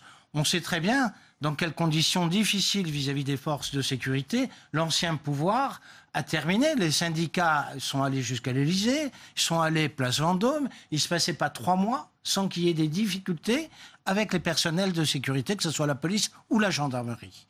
Et on pouvait s'attendre qu'avec un nouveau président de la République, une nouvelle Assemblée nationale, il y ait une rupture et de nouveaux objectifs, une redéfinition des objectifs. Et ça a été dit tout à l'heure, ça n'a pas eu lieu. Il y a une sorte de continuité. Et une continuité dans les hommes, une continuité dans le commandement, une continuité dans la mission. Et une grande déception que nous avons vécue au Parlement, tout groupe confondu, à l'exception du groupe de la majorité présidentielle, c'est que le budget est inférieur, pour un budget régalien, à la progression du budget de l'État, et cela pour les 3 prochaines années, dans la loi pluriannuelle. Alors c'est difficile d'avoir un discours qui dit notre mission... Il n'y a pas de du mieux, Christophe Rouget, quand même, malgré tout, dans les annonces des les annonces, c'est toujours les mêmes. Qui sont débloquées, les effectifs supplémentaires. Le problème, c'est les annonces. C'est que certains syndicats sont quand même satisfaits et disent qu'on essaie quand même d'améliorer les choses. Je vais vous prendre un exemple. Les annonces, nous sommes habitués, et comme vous l'avez dit, M. Dominati, nous avons été reçus par le président de la République en avril 2016 avec des annonces, un plan sécurité publique, et nous avons annoncé des accords sociaux parce qu'il y avait une gronde dans la police. La première des choses qu'on vient de faire, c'est notre ministre de nous dire on va reporter ces accords sociaux, qui sont pour toute la fonction publique, mais aussi pour les policiers, en reporter certaines mesures. En matière de soutien, on fait mieux. Vous voyez, les policiers, on leur avait promis quelque chose et tout d'un coup, la parole de l'État est bafouée. Le problème, c'est ces annonces où on annonce tant de millions pour construire des commissariats. Moi, je préférerais que les ministres viennent sur les plateaux et disent combien de commissariats ça va représenter. Parce que souvent, ça représente 3 ou 4 commissariats. Donc, nous avons besoin d'une loi de programmation pour avoir un cap qui soit fixé et des moyens qui soient constants. Aujourd'hui, on n'a pas des budgets par rapport au reste de l'Europe qui sont supérieurs au niveau européen. Ils sont même un petit peu inférieurs. Donc je crois qu'il faut qu'on ait véritablement une loi de programmation et surtout, il faut changer les choses. Et j'espère que la police de sécurité du quotidien va le permettre. On a créé des millefeuilles de services qui ont obérer la présence sur le terrain. Et la procédure pénale, par exemple, s'est complexifiée. Et du coup, vous avez tout un tas de paperasserie et plus de policiers sur le terrain. Alors, on va revenir à cette question de la police de proximité dans un instant. Une loi de programmation, Pascal Savoldelli, en tant que parlementaire, vous souscrivez à cette idée ? Totalement. D'ailleurs, un petit bémol avec mon collègue Dominati, c'est qu'il le sait, notre groupe a proposé une loi pour habiliter la police de proximité. Tous les articles n'ont fait l'objet d'aucun amendement. Donc je pense aussi que le politique, les politiques, il faut qu'on affronte la question aussi. C'est pas la même chose, la police du quotidien et la police de proximité. C'est ce que rappelle communiste, justement citoyen et écologiste qui fait une proposition. Il ne s'agit pas de prendre ou laisser, vous voyez, mais on travaille, quoi. On l'amende. Et pas pour d'autres raisons, on vote contre, ce qui a été le cas de votre groupe, monsieur Dominati, de voter article par article, vous avez voté contre. Après, moi, on me dit les annonces. Écoutez, moi, je vais parler de ce que je connais, mon département. Moi, voilà, j'apprends que les commissariats devraient être fermés au public la nuit à Charenton-Alfortville, que la brigade anticriminalité d'Ivry devrait être reportée sur le site de Vitry. Donc, je vous le dis, il y a le propos général où je trouve qu'on parle trop de ces questions en termes de communication et de division entre les gens, plutôt que d'apporter des éléments de réponse. Voilà. Après, il y a une autre question qui nous est posée aussi. C'est peut-être ce que vous vouliez dire, monsieur Moinal, sociologue. C'est que je pense qu'on est dans une vraie crise de sens et de légitimité aussi. Et ça interpelle l'État. À la fois dans des réponses sur les moyens, les formations, les lieux, le travail administratif de la police et le travail de prévention et aussi de répression de la police. Vous voyez, il faut qu'on fasse un saut qualitatif sur dans quelle société on a envie de vivre. Voilà. Sinon, on va aiguiser les doutes, les peurs et délégitimer ce qui est quand même la première des libertés, qui est la sécurité. La réponse... Oui, mais je pense qu'effectivement, on parle beaucoup d'effectifs, d'argent, etc. Mais au-delà de ça, puisqu'il y a quand même beaucoup de pays européens où on dépense beaucoup moins pour la police et où il y a moins ces problèmes d'affrontement avec notamment les jeunes dans les quartiers difficiles, ça pose quand même question. Je pense qu'il y a un vrai problème qui est celui de la stratégie. On vient d'en parler un petit peu. On parle jamais... tous les présidents condamnent le retour à une police de proximité. Pourtant, la police de proximité, quand elle a été supprimée, elle était plébiscité par l'ensemble des élus locaux, qu'ils soient de droite ou de gauche à l'époque, et par 90% de la population. Donc c'est quand même dommage d'avoir eu Alors la police de proximité était critiquable, il y avait des choses à améliorer, mais c'était une démarche qui parlait aux Français, qui rencontrait un certain écho. On a pu voir qu'il y avait un impact positif dans certains lieux particuliers et qu'on l'a supprimé pour des raisons politiques, peu importe. Et aucun gouvernement n'a le courage de revenir là-dessus. Alors, on va voir avec la police de sécurité du quotidien. Je vous propose d'écouter ce que en disait Édouard Philippe, le Premier ministre, sur la définition, car les contours restent flous, de cette future police de sécurité du quotidien. La police de sécurité du quotidien, c'est de meilleurs outils, plus de présence sur le terrain, des procédures plus rapides. Donc je pense que c'est un élément de la réponse. Mais encore une fois, il n'y a pas une seule réponse. Il y a des éléments d'une réponse globale et efficace. Plus de policiers sur le terrain, des procédures qui seront simplifiées, qui seront accélérées, une grande sévérité, je le redis, une grande sévérité judiciaire et pénale face à ce type de comportement. C'est l'ensemble des réponses qui vont permettre d'apporter une solution. Christophe Rouget, les contours restent flous de cette future police de sécurité du quotidien. Ça ne remplacera pas d'ailleurs la police de proximité. Qu'en attendez-vous ? Pour l'instant, ça reste très flou. Effectivement, nous, on attend justement l'occasion de clarifier les missions. Parce que ce qui s'est passé jusqu'à présent, c'est qu'on passe d'une priorité à une autre priorité. Les policiers, on leur fait une priorité sur les cambriolages, 2 mois après, une priorité sur tel autre sujet. Et donc, on ne s'arrête plus. Il faut savoir ce qu'on veut de la police au quotidien. La police au quotidien, c'est la sécurité publique. Sauf qu'on l'a délaissée pendant des années. Pourquoi ? Parce qu'il y a eu le terrorisme, donc les renforts sont arrivés vers ces services-là, et on s'est retrouvé avec de moins en moins de policiers pour exercer des missions. Mais par exemple, sur les tâches indues, tous les ministres successifs se succèdent. On a eu 4 ministres l'année dernière, en 2017, en disant les tâches indues, on va les régler. Ça fait 10 ans, on ne les a jamais réglées. Si vous voulez avoir une patrouille de police, en même temps, elle ne peut pas faire la garde, par exemple, de quelqu'un à l'hôpital ou d'un prisonnier qui va dans un tribunal. Il faut savoir ce qu'on veut. Et là, c'est l'occasion, avec la police du quotidien, de mettre en place de nouvelles missions, de clarifier ce qu'on veut, parce que l'on ne le sait pas, de simplifier les structures. On a une police qui est divisée, et de mettre en place quelque chose de nouveau. Ça peut échouer, cette police de sécurité du quotidien, Philippe Dominati. Dans le contexte actuel, on voit que c'est un climat plutôt tendu, plutôt lourd. Écoutez, de toute façon, ça mérite d'être essayé. Le problème, c'est que le président de la République reçoit des hauts responsables de la police de toute la France pour leur annoncer ça au mois d'octobre. Nous étudions le budget au mois de décembre. Il n'y a pas un euro prévu pour l'année 2018 dans le budget pour la police de sécurité au quotidien. Donc on pose la question au ministre de l'Intérieur, il dit ah non, c'est sous forme d'expérimentation. Donc c'est en tâche supplémentaire par rapport aux missions actuelles de la police. L'expérimentation ou de substitution, on va voir. On ne sait pas, c'est flou. Les tâches indues, j'ai proposé un amendement, chers collègues, qui était de 340 millions d'euros pour améliorer le fonctionnement de la police. En faisant quoi ? En supprimant les 340 postes, le dernier arbitrage du gouvernement sortant, le seul tribunal de France qui va être gardé par les policiers, c'est à Paris, c'est le nouveau tribunal dans le 17e arrondissement, c'est 340 postes. Ces 340 postes qui devraient, comme dans les autres villes de France, être sur le ministère de la Justice. Non, c'est la police qui d'un seul coup va avoir les tâches indues. Ça représente 6 000 postes de policiers, les tâches indues. Donc, c'était des sujets qu'on pouvait mettre sur la table. Pour l'instant, ça n'a absolument rien changé. Il n'y a pas eu de rupture dans ce nouveau budget par rapport aux missions de commandement précédentes. Et d'ailleurs, c'est en partie naturel, puisque ça avait été défini conjointement auparavant. Pascal Savoldelli, qu'attendez-vous, vous, de cette police de sécurité du quotidien? Vous rappelez cette proposition de loi des communistes qui a été rejetée pour un retour d'une police de proximité. Visiblement, ce n'est pas la même chose.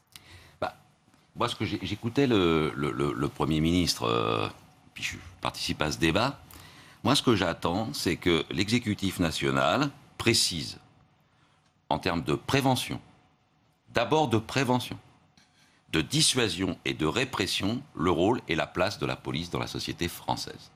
C'est extrêmement important. Parce que, vous voyez, il faut qu'on ait un rapprochement entre les policiers et la population française. Et donc, c'est dans cet ordre-là, c'est les 3 missions données à la police, qui sont la plupart du temps exercées dans des excellentes conditions, mais néanmoins quand même avec des effets quand même pas toujours positifs. On a quand même des tensions. Après, je le dis ici, parce que j'entends beaucoup parler, je suis un enfant de la banlieue. Il faut arrêter de dire tout et n'importe quoi sur la banlieue. Vous voyez, la ville de Champigny, c'est 3 médaillés olympiques que nous avons tous applaudis, issus des quartiers dits populaires, comme on dit. Donc, vous voyez, il faut faire attention aussi quand on dit les zones à risque, les zones à tout ça. Dernière chose que je veux dire à mon collègue, c'est que, qu'est-ce que vous voulez? Quand on décide qu'on est dans c'est le grand mot à la mode, la trajectoire, moins de 3% du déficit public, des dépenses publiques. Il y a un moment, ça tombe sur les policiers, ça tombe sur les hospitaliers, ça tombe sur l'école. Voilà, faut aussi qu'on assume ça. Vous voyez ce que je veux dire? Il y a bien un moment. Et ce n'est pas une excuse. Mais quand je parlais tout à l'heure de légitimité, je vais prendre un exemple. Quand vous avez des gens qui volent des milliards, vous délégitimez le policier. Vous délégitimez la police. Vous voyez, je veux dire, il faut qu'on y mette à la fois des éléments concrets de réponse sur prévention, dissuasion, répression, et en même temps, on voit bien qu'on a un sujet qu'il faut complètement attraper avec ce qu'est la société aujourd'hui. Il faut faire un diagnostic précis de notre société et regarder vers quelle société on veut aller. Vraiment. Christian Moina, sur l'émission de la police, est-ce que vous êtes surpris qu'on a encore ce débat aujourd'hui? On est 3 ans après les attentats de Charlie Hebdo, où on avait vu un mouvement sans précédent de soutien, de solidarité envers les forces de l'ordre. Le climat a complètement changé, selon vous? Mais le climat n'a pas changé, puisqu'on a toujours à peu près entre 70 et 80% des gens qui, aussi bien il y a 3 ans que maintenant, apprécient la police. On a beaucoup de gens qui apprécient la police. Ils n'ont jamais affaire à la police, ils n'ont pas de problème de sécurité, ils apprécient la police, il n'y a pas de raison. En revanche, on sait très bien qu'il y a des zones où il y a d'extrêmes tensions entre les policiers et en particulier les jeunes qui habitent dans ces quartiers-là.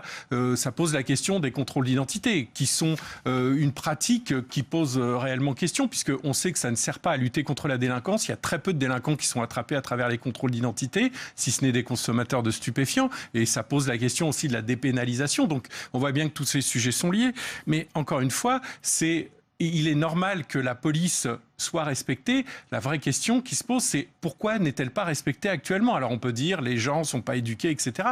Mais on voit bien qu'il y a une forte demande de police, et y compris et surtout dans ces quartiers dits sensibles ou difficiles. Enfin, chacun mettra l'étiquette. Le problème avec les étiquettes, c'est qu'elles stigmatisent en même temps.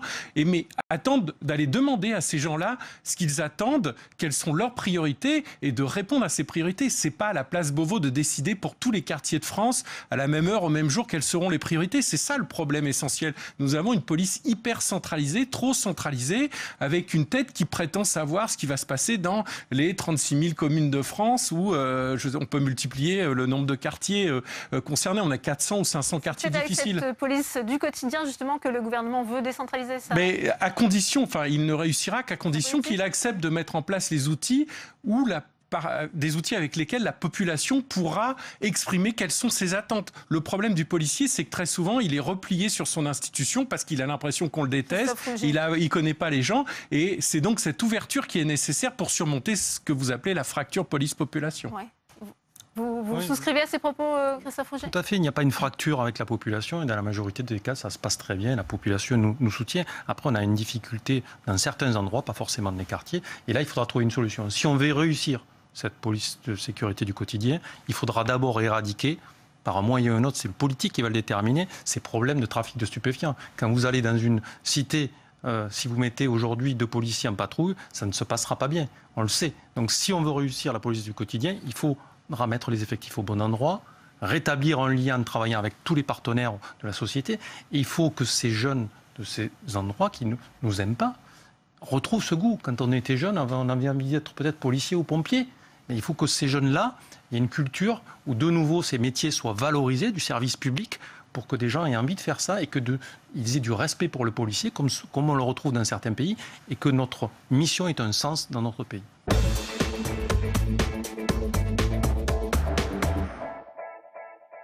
On en vient maintenant à la situation des chrétiens d'Orient. Ils sont de moins en moins nombreux, victimes de persécutions et forcés à l'exil. Le groupe de liaison avec les chrétiens et les minorités du Sénat, emmené par Bruno Retailleau, s'est rendu la semaine dernière dans le nord de l'Irak, à Karakosh, une des plus grandes villes chrétiennes du pays. Ici, après le départ de Daesh et la libération de la région en 2016, les chrétiens commencent à revenir dans leur foyer. C'est un reportage de Fabien Riquer.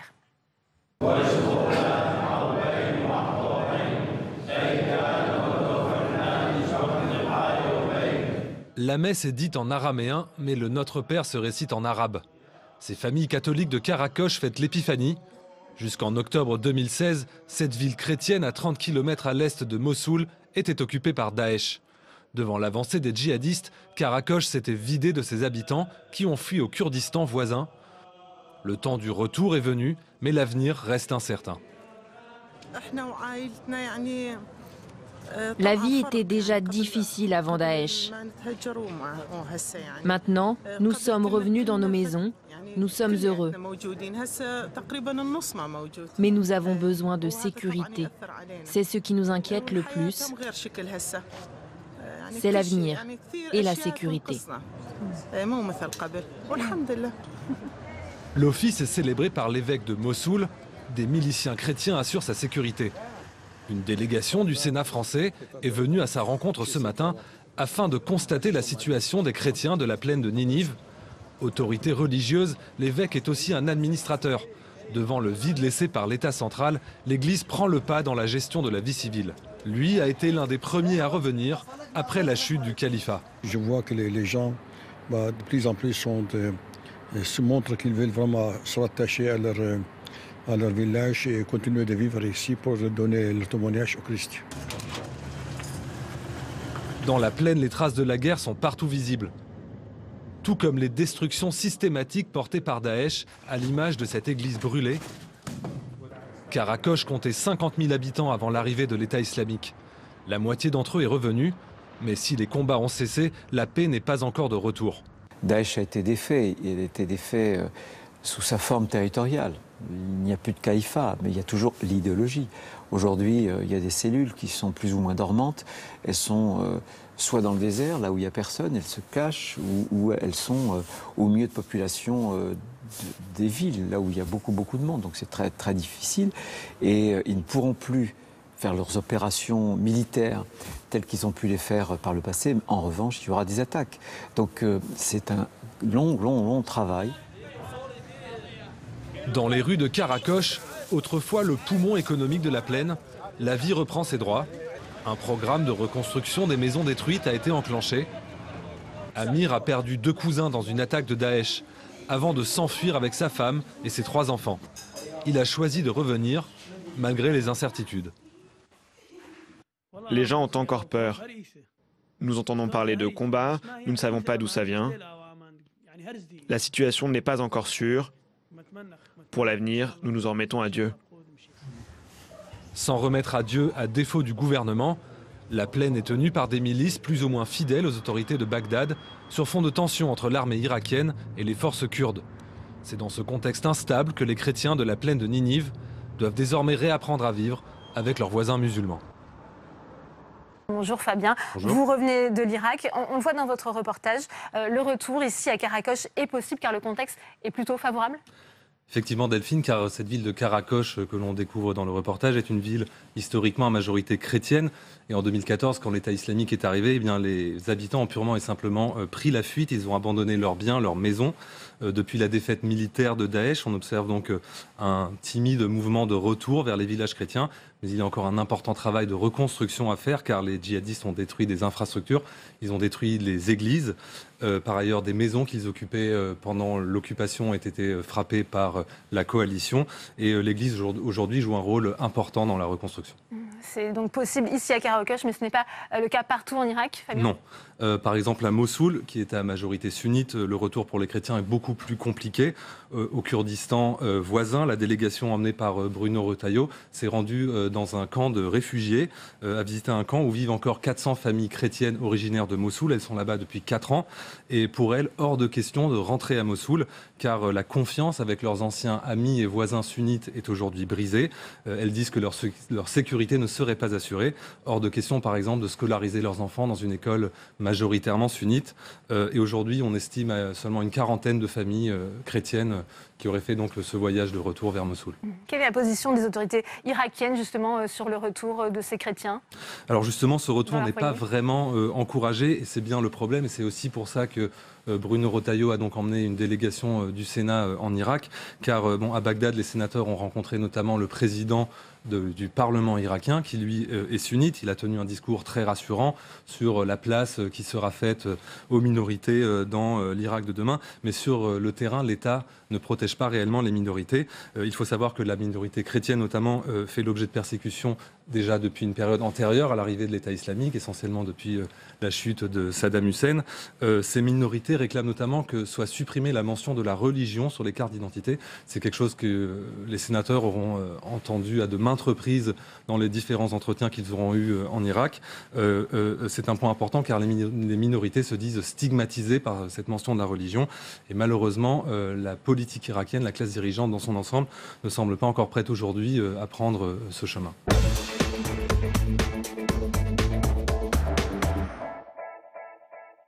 On va en venir maintenant à un autre sujet dans l'actualité parlementaire avec cette visite surprise de 2 sénateurs communistes. C'était ce matin à la prison de Fresnes, c'est la plus grande d'Europe mais aussi la plus peuplée. Samia Adechir et Cécile Sixou ont pu les accompagner. Leur reportage tout de suite. Bonjour monsieur, je suis sénatrice du Val-de-Marne, Laurence Cohen. Donc je viens avec mon collègue Pascal Savoldelli pour faire une visite au niveau de la prison. Hier, on a essayé de vous joindre vainement. Donc, justement, si vous êtes sénatrice, il faudra demander à ce qu'ils mettent une standardiste comme il y avait avant. Mais il n'y a plus de budget apparemment. Le budget à Fresnes, comme dans toutes les prisons d'Île-de-France, c'est le nerf de la guerre. Laurence Cohen et Pascal Savoldelli, 2 sénateurs communistes, vont très vite s'en rendre compte lors de leur visite surprise de l'établissement. Ici, le taux d'occupation dépasse les 200%. Les détenus s'entassent à 3 par cellule et la cohabitation est parfois difficile. On met un 3e qui sait, il a 20 ans, il fume la coke, il fume le shit, il fume tout ça. On ne peut pas supporter, nous. Dans quelques mètres carrés, 22 heures sur 24, il faut supporter la promiscuité, les rats et les punaises de lit.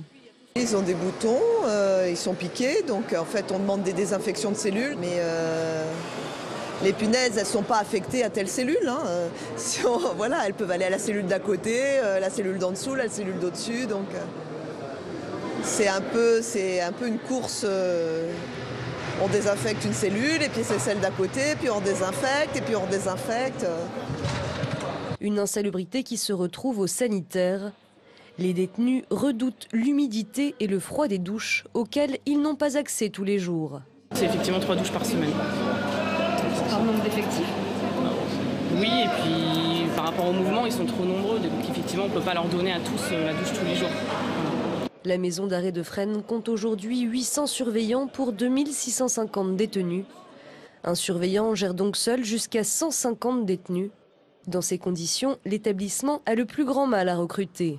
Nous avons pas mal de jeunes collègues qui arrivent en première affectation à Fresnes, qui est un établissement assez compliqué en termes de pratiques professionnelles.